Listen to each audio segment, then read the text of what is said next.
Hey guys, just a PSA before we do our week 5 video. If you math out, look at the dates, the matches are about 5 weeks behind as of now. This will be week 5. We just finished week 10, breaking the fourth wall for those of you that expected the fourth wall to remain intact. I know that not a lot of people watch videos outside of maybe the people in the NES, but I think it's important to just say, I'm sorry that the videos fell so far behind. I really did want to commit to putting the videos out in a timely manner and making it more exciting for everybody in the league. But the job that I work involves a lot of random hours throughout the day. It's hard to sit down for a consistent amount of time and just, Photoshop layouts and thumbnails and edit sounds and videos. And it's just a lot of time that I don't necessarily have that I kind of expected to have during the summer. It was easy the first couple weeks when I was just around my house before I started working, but now it's not as easy. And I think it's just, I have to give all of the credit in the world to people that do this for a living and to people that don't even get paid to do this and still find the time, because it's a lot more time consuming than it seems.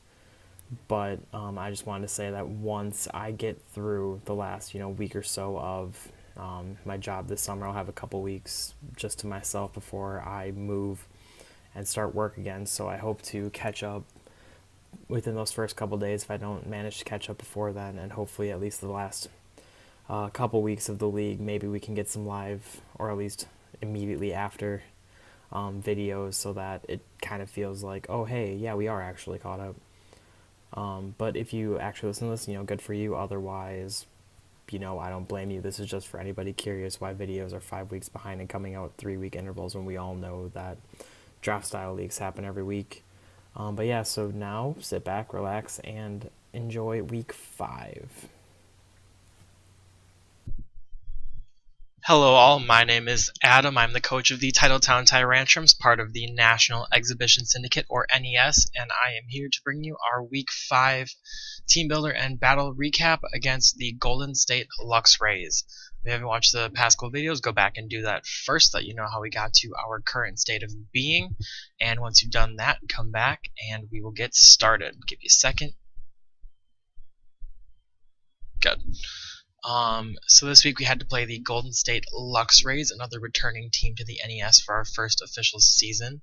If you want to know what 11 Pokemon the Luxrays could potentially bring, you can look in the layout below. You should see them there now. The biggest threats right off the back are Mega Venusaur, which is arguably one of the best Megas in the format, Suicune, Cresselia, and Thundurus, Darmanitan. I mean, there are a lot of big threats on this team. It's hard to really just pinpoint one. We all kind of joked that Broods broke the cardinal rule and drafted Cresselia this season. We kind of all agreed last season that no one was going to touch Cresselia. We were all going to just let it be. No one's going to look at it. No one's going to think about it. But this season he added it to his team. It added a lot of bulk along with that Cresselia and the Mega Venusaur and the Fortress and the Cofagrigus. I mean, there's just a lot of bulk on this team to deal with. A lot of offensive presence with the Thundurus and the Darmanitan and the Staraptor. My biggest concern really was, however, the Suicune, because I've played a Crocoon before, and if you can't phase it out, it will set up all over you, go to sleep, and tear your team to shreds. So in preparing for it, I definitely over-prepared a little bit for Suicune, kind of under-prepared likewise for Mega Venusaur, because I felt like Mega Venusaur wasn't as big of a concern to my team as Suicune was going to be. And then I definitely packed some things for the Cresselia as well. So let's get right into the team itself. The first Pokemon we brought was Rose the Roserade with the Assault Vest and the Ability Technician, with Energy Ball, HP Ice, Sludge Bomb, and Shadow Ball. So Shadow Ball, of course, was for the Cresselia, Sludge Bomb for the Mega Venusaur, for the Whimsicott, and really it can hit just about everything for at least neutral, minus the Fortress, which definitely that is not what Roserade is being brought for at all. And then HP Ice for the Staraptor, and the Thundurus, and Energy Ball for the Suicune.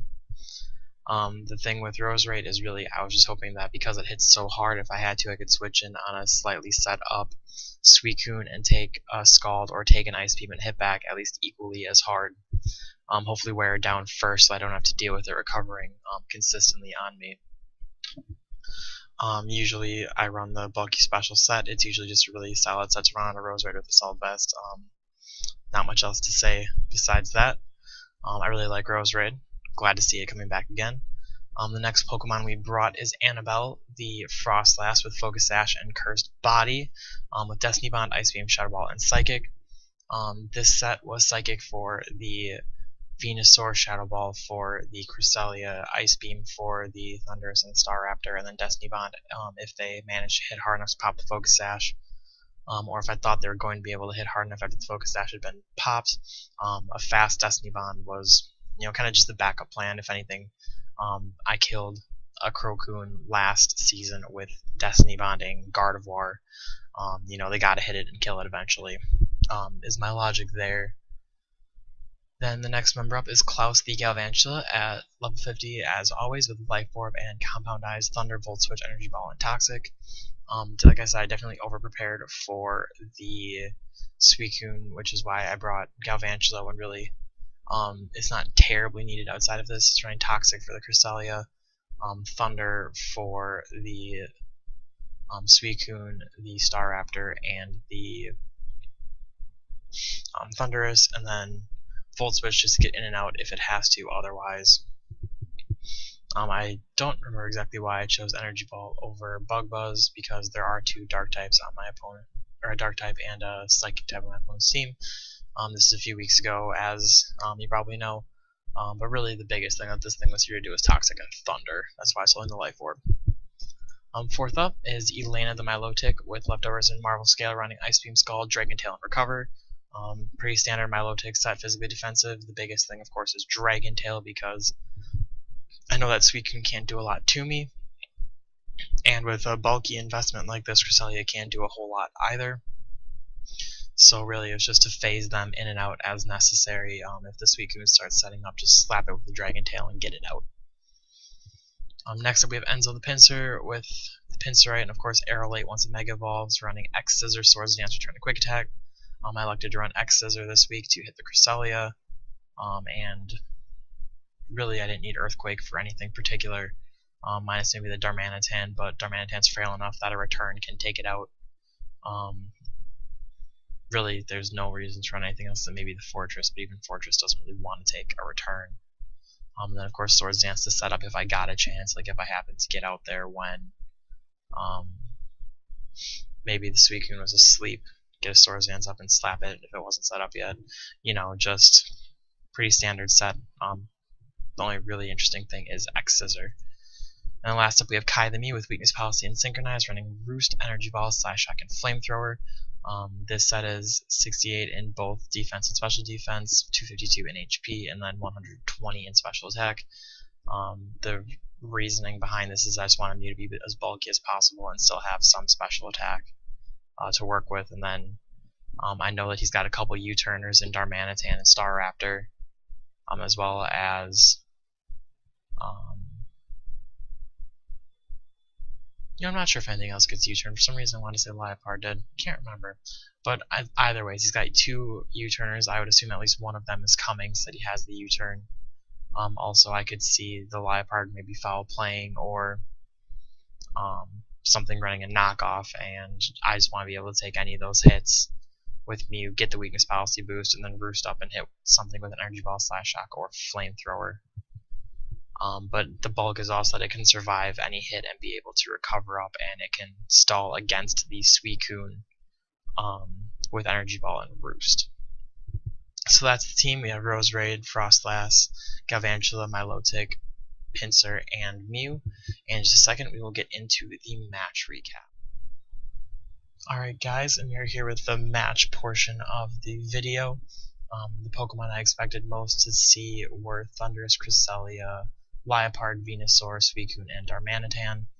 My opponent ended up bringing the Cresselia, Darmanitan, Fortress, Thundurus, Staraptor, and Suicune.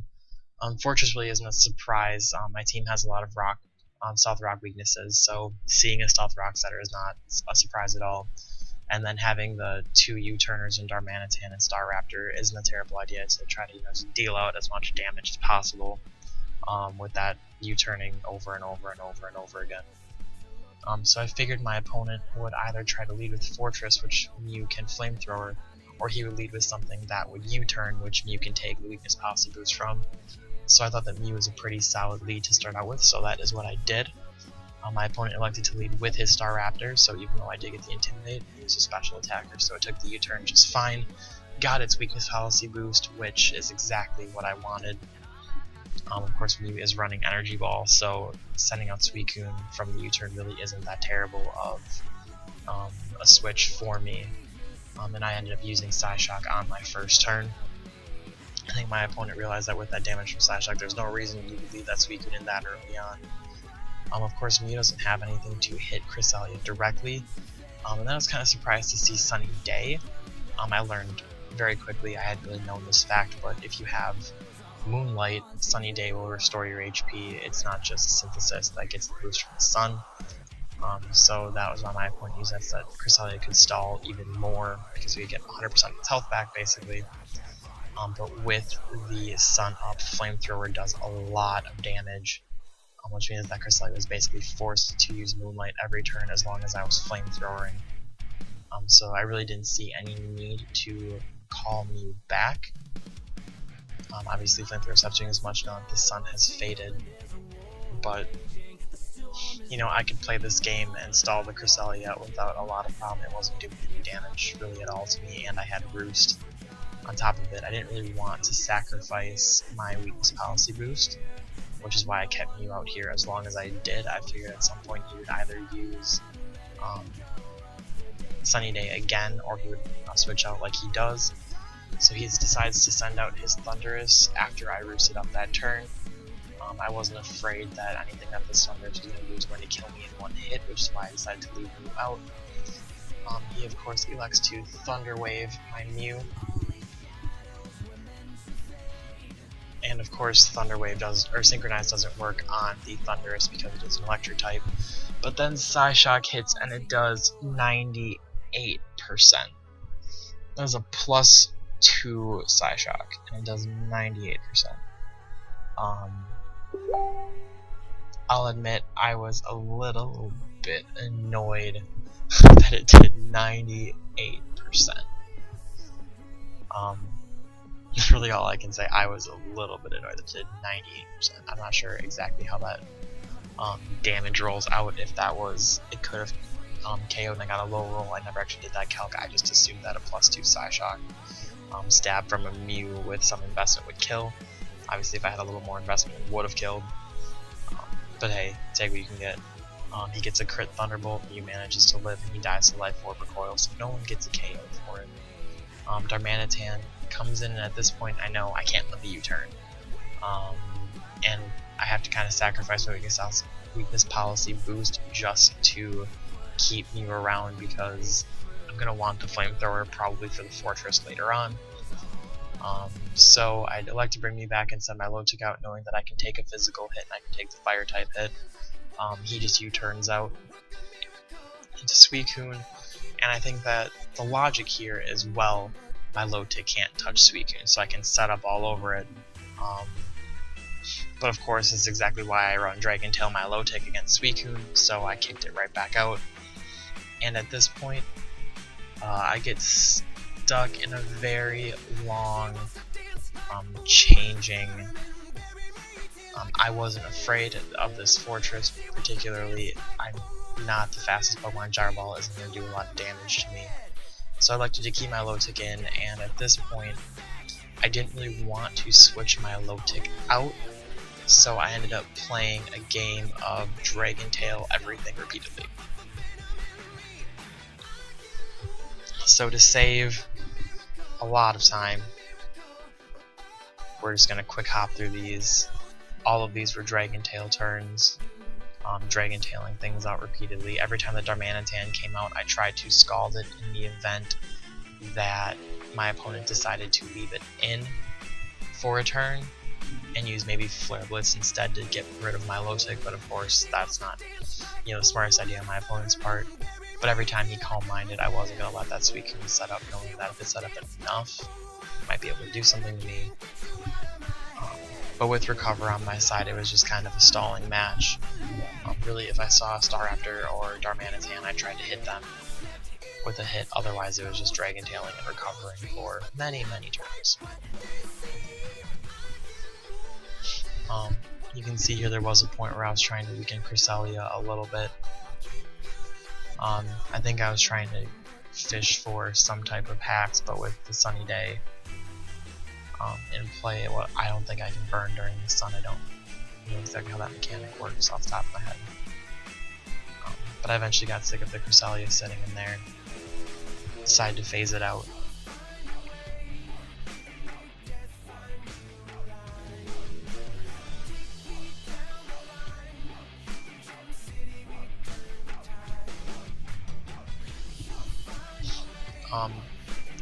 You know, this was it. It was a very stally match at this point.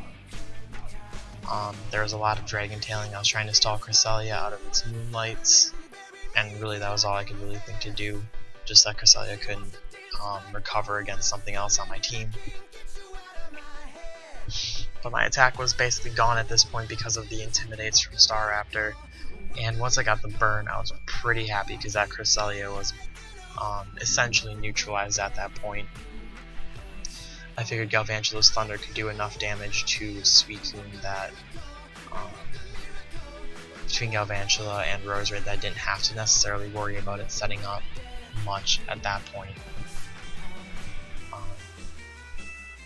But I was just doing so little damage from the special attack drop from Moonblast and the physical attack drop from Dragon Tail that at some point I really had to do something else besides sit here and stall my opponent out forever and ever and ever, which is why I like to just switch to Roserade. Unfortunately, I had to give him some Calm Minds with Suicune, but it did frighten him out, which is really all it took. Obviously, Roserade packs Shadow Ball for the Cresselia specifically, which did a decent amount of damage, all things considered. I know that he didn't want the Cresselia obviously to take another Shadow Ball, which is why I switched to Energy Ball for the next hit. I didn't think that he would, or I should have thought ahead and realized that he would send in Staraptor on Roserade and use HP Ice instead. It would have probably KO'd the Staraptor. I wouldn't have had to worry about it anymore. But I wasn't going to leave Roserade in on the Staraptor once it came out because I knew I could not take a U-turn or a Brave Bird because I am specially invested. So at this point we still have my low tick. My low tick comes back out. I didn't want to sit here and stall with this Suicune anymore. I knew I couldn't kill it. I knew it was just going to sit here and cause trouble. Which is why I switched to Klaus and used Thunder. Obviously he wasn't going to let Suicune take that hit. So Klaus gets his first kill of the season. I think that's his first kill on Cresselia of all things. But then obviously Staraptor comes out, and I know Staraptor can kill Galvantula, and at that point I didn't really need my low tick anymore. My low tick had done its job. Really, it had stopped the Cresselia, and I knew that between Galvantula and Roserade, the Suicune wasn't going to be too much of a problem. Also, I ran this calc ahead of time to make sure that if I quick attacked, I could kill the Staraptor, knowing that it was probably Scarf. I think I wasn't going to risk not quick attacking it, but also I wasn't going to risk letting it Brave Bird onto something on my team. So that's why I sent Pinsir in and quick attacked. I think it was guaranteed to do at least 40 or really, really close. I was willing to risk that hit. I figured he wouldn't Scarf the Darmanitan, he would ban the Darmanitan or something like that, which is why I elected to return it instead of quick attack. I also think quick attack would not be a KO, and that was kind of just the risk that I ran. Pinsir wasn't super needed at this point. It really, I figured that if I had to, I could hit Darmanitan with something else that's frail enough. I didn't think I needed to risk using quick attack again and not killing, so I used return, and I knew at this point that I could live a hit from the Suicune and risk using return even though it wasn't going to kill in one hit. And then of course Mega Pinsir has quick attack, so That was the game. It was a 5-0 in my favor. The only Pokemon that we lost was my Lotic, who really sat there and did most of the work in this match. Yeah, Pinsir cleaned up, but my Lotic really, was in the game for probably 45 to 48 of the 57 turns that this game lasted. I have to give credit to my opponent, of course. Built a really good team, but I knew that Suicune was going to try to set up on me, and I knew that Cresselia couldn't do a lot to my Lotic, so really this team just wasn't necessarily the best to face up against mine, because I've learned my lessons about setup Pokemon. I knew that I didn't have to worry about Magic Bounce from Whirlwind or anything crazy like that, so really that's it. Proud of Mega Pinsir for coming in and doing its job. But yeah, so see you in week 6. Goodbye!